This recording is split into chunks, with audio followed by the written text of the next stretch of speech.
that's when I started to realise I was different than other children, as when I was called a knacker.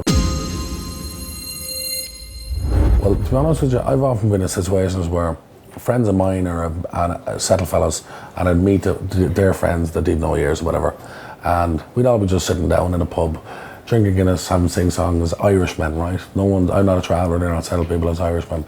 And then all of a sudden, one of them would just go, knackers, and they'd be referring to travellers.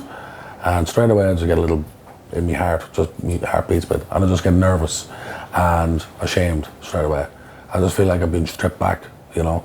Like, I thought everything was all right, and now I'm just this size, you know? So it just makes me feel that small, you know? I don't even care. It's always going to be deeply offensive to us. It's always going to be attached to us. There's no point even weighing in on it, because it will never change. And I'm not being pessimistic, I just don't think it's ever going to change. I've been called it. I remember the first time I was called it, I was like 4 in junior infants. I went on to the owner and asked what knacker was, and then I just seen the look in her face. And then it all started, and actually, that's when I started to realise I was different than other children, as when I was called a knacker. I was like, why am I being called a knacker every day? It's deeply offensive to us. You call the wrong traveller a knacker, you're going to get a box in the face, you know. I would love to still be handling business like that, but I'm trying to do it more verbally now, you know. What are you going to do, you know? What are you going to do?